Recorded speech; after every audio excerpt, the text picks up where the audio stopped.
तो आखिरकार प्रधानमंत्री मोदी ने हरियाणा में अपनी तीसरी रैली को संबोधित किया। तो वो कौन कौन से पॉइंट्स थे जो रेखांकित किए जाने ज़रूरी हैं, और क्या वाकई में ये रैली पिछली 2 फ्लॉप रैलियों से बेहतर कर गई?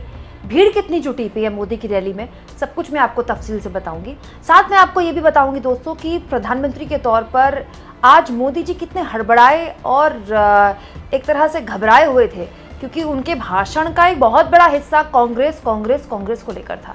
वाकई में ये सुनकर बहुत अजीब लगता है कि कैसी पार्टी जिसने 9.5 साल या फिर कह रहे 10 साल हरियाणा में सरकार चलाई है, उसके पास कांग्रेस को कोसने के अलावा कोई मुद्दा नहीं है। दोस्तों, रैली की फाइनल रिपोर्ट आपके सामने रखूं उससे पहले बता दूं आपको 23 प्रत्याशियों के लिए पीएम मोदी यहां पर वोट मांगने के लिए आए थे, और हिसार के अलावा सिरसा, फतेहाबाद, भिवानी, चरखी दादरी, जींद के नरवाना, उचाना के सीट के प्रत्याशी यहाँ पर पहुंचे हुए थे। और जाहिर तौर पर एक बड़ी रैली प्रधानमंत्री की यहाँ पर की गई थी, क्योंकि पिछली 2 रैलियों में भीड़ नहीं जुटी थी। तो इस बार रैली में पिछली 2 रैलियों से ज़्यादा भीड़ जुटाने का प्रयास किया गया था। और एक और बड़ी दिलचस्प चीज़ इस रैली में देखने को मिली दोस्तों, हरियाणा के पूर्व मुख्यमंत्री मनोहर लाल खट्टर इस रैली में मोदी जी के साथ मौजूद थे। हर कोई यही सवाल पूछ रहा था कि खट्टर साहब को मोदी जी गायब क्यों कर रहे हैं, खट्टर साहब से बीजेपी करनी क्यों काट रही है, खट्टर साहब को रैली को संबोधित क्यों नहीं कर रहे, खट्टर साहब को मोदी जी अपने बगल में क्यों नहीं बिठा रहे, क्योंकि वो तो केंद्रीय मंत्री भी है ना। और हरियाणा में 9.5 साल तो खट्टर साहब ने ही राज किया है, नायाब सिंह सैनी तो अभी आए हैं। इसीलिए दोस्तों उन तमाम सवालों को जवाब देते हुए प्रधानमंत्री यहाँ पर मौजूद थे और तमाम तरह की वो बातें बोल रहे थे। लेकिन एक बात जिसको सुनकर मुझे बहुत ही हंसी आई दोस्तों, जो कि पीएम ने बोली कि मुख्यमंत्री को लेकर कांग्रेस में बहुत ही मारामारी है। ये बात सही है दोस्तों कि मारामारी है, लेकिन सच्चाई है कि मारामारी तो हर पार्टी में है।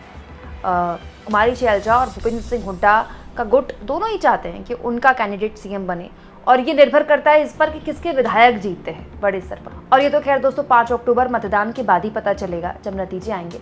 लेकिन बड़ा सवाल यह है दोस्तों कि मोदी जी को कांग्रेस में मुख्यमंत्री पद की मारामारी दिखती है, लेकिन अपनी पार्टी के मुख्यमंत्री पद की मारामारी नहीं दिखती क्या? मोदी जी नायाब सिंह सैनी की तारीफ करते नहीं थकते हैं। उन्हीं की पार्टी के राम इंद्रजीत बिल्कुल घात लगाए बैठे हुए हैं, हर दिन अपने आप को सीएम कैंडिडेट घोषित कर रहे हैं। इसके अलावा दोस्तों अनिल विज अपने आप को सीएम कैंडिडेट घोषित किए जाने का दावा पेश कर चुके हैं अपनी पार्टी के अंदर। इसीलिए मैंने आपसे कहा ना कि गुटबाजी हर पार्टी में होती है, लेकिन कांग्रेस कम से कम अपनी गुटबाजी पर लगाम लगाने में कामयाब रही। राहुल गांधी की जो पहली रैली थी, जब राहुल गांधी ने मंच पर भूपेंद्र सिंह हुड्डा और कुमारी शैलजा दोनों को बिठाया, तो उन्होंने साफ संकेत दे दिए कि मतभेद होंगे लेकिन मनभेद नहीं है, और दोनों एक मंच पर बैठ सकते हैं, दोनों एक दूसरे की तारीफ कर सकते हैं। लेकिन बड़ा सवाल यह है दोस्तों कि कांग्रेस ने तो अपनी गुटबाजी पर लगाम लगा दी, लेकिन बीजेपी अपनी गुटबाजी को क्या ऐसे इग्नोर कर रही है जैसे पीएम मोदी अपने भाषण में उसे इग्नोर कर रहे हैं?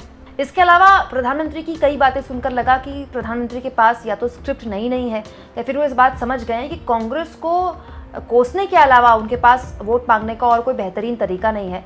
राहुल गांधी के अमेरिका में दिए हुए पिछड़ों वाले बयान का एक बार फिर से यहाँ पर पीएम मोदी ने जिक्र किया, जबकि राहुल गांधी साफ कर चुके हैं कि उनके बयान को गलत तरीके से यहाँ पर पेश किया गया। और राहुल गांधी ने तो ये भी कह दिया कि आरक्षण खत्म करना नहीं, हमारा तो उद्देश्य है कि जातिगत जनगणना करके हम चाहते हैं कि 50% आरक्षण के ब्रैकेट को ही हम खत्म कर दें। दोस्तों, प्रधानमंत्री मोदी 10 साल पहले हुड्डा सरकार के दौरान दलितों पर जो हिंसा हुई उसके कुछ मामले रेखांकित करते हुए लोगों को वो याद दिला रहे थे। वो सुनकर ऐसा लग रहा था दोस्तों कि पीएम वही जाट नॉन जाट राजनीति करना चाहते हैं। दोस्तों, प्रॉब्लम ये है कि हरियाणा में लोग ये समझते हैं कि बस हरियाणा इतना ही है, जाट वर्सेस नॉट जाट। ऐसा नहीं होता है।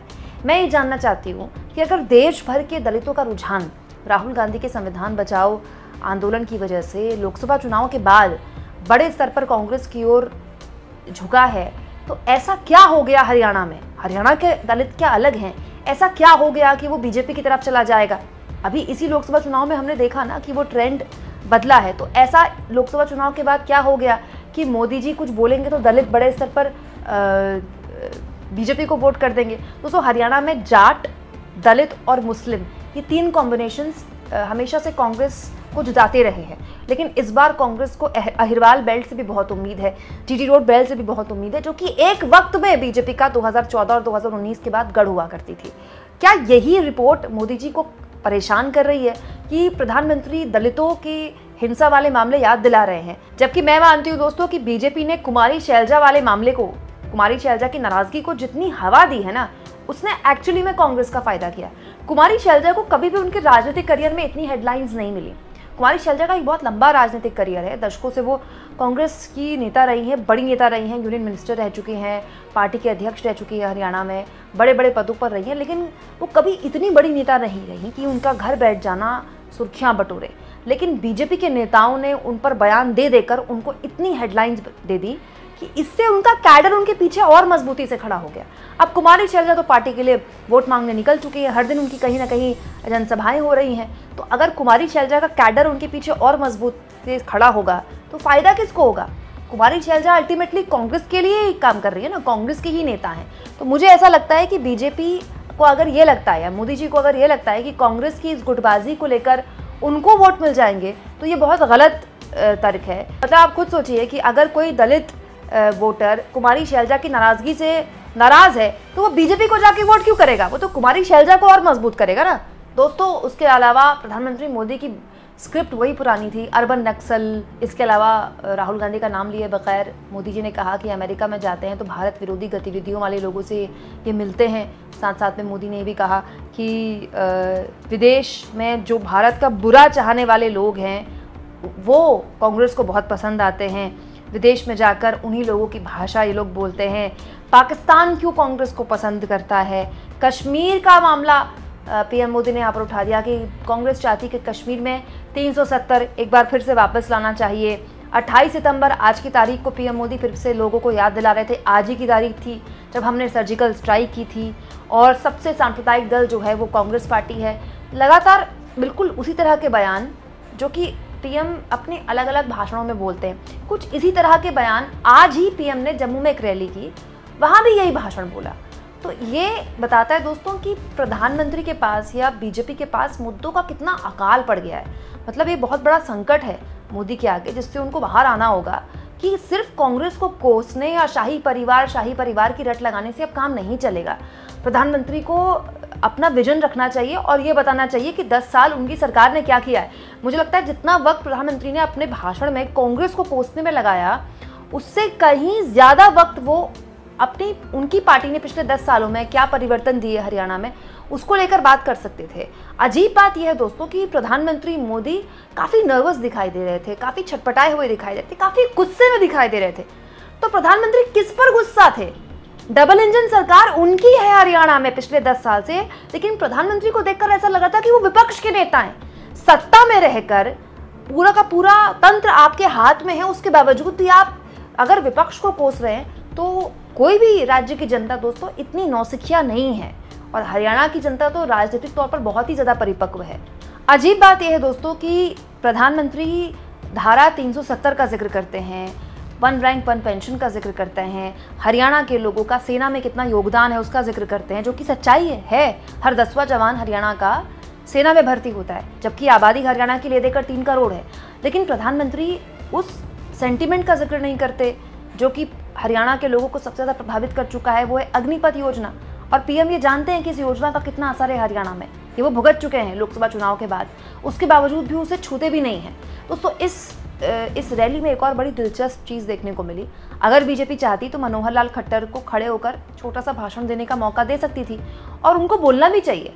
मुझे लगता है 9.5 साल कोई शख्स अगर सीएम रहा है राज्य का, तो असल में उस राज्य में जो सरकार चलाई है वो तो मनोहर लाल खट्टर ने चलाई है। सैनी साहब तो अभी आए हैं, तो मनोहर लाल खट्टर को बोलना चाहिए था।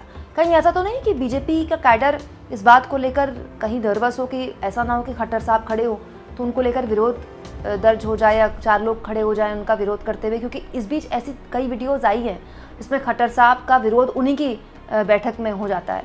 तो बड़ा सवाल यह है दोस्तों कि बीजेपी तो अपने अंदर के बहुत बड़े धर्म संकट से गुजर रही है, ऐसा संकट जो केवल बीजेपी हरियाणा में फेस नहीं कर रही है, कई और राज्यों में भी फेस कर रही है। तो क्या यही वजह है दोस्तों कि उन सबको छुपाने के लिए प्रधानमंत्री को कुछ इस तरह की बयानबाजी अपने भाषण में करनी पड़ रही है? अर्बन नक्सल, अमेरिका में जाकर भारत को नुकसान पहुंचाने वाली भाषा बोलना, तो इस तरह के भाषण 10 साल से जनता सुन रही है। देश की विपक्षी पार्टियों को, देश के विपक्षी नेताओं को देश का दुश्मन घोषित करने का अभियान पिछले 10 साल से गोदी मीडिया चला रही है, लेकिन उस अभियान की हवा निकल चुकी है लोकसभा चुनाव में, लेकिन उसके बावजूद भी मोदी जी वही स्क्रिप्ट पढ़ रहे हैं। आपको इसके पीछे क्या वजह लगती है? कमेंट बॉक्स में ज़रूर लिखें, और जितना हो सके चैनल को शेयर करें, सब्सक्राइब करें, और थैंक्स और ज्वाइन। दोस्तों ये 2 ऑप्शन है जिसके जरिए आर्थिक तौर पर भी आप चैनल के हाथ मजबूत कर सकते हैं।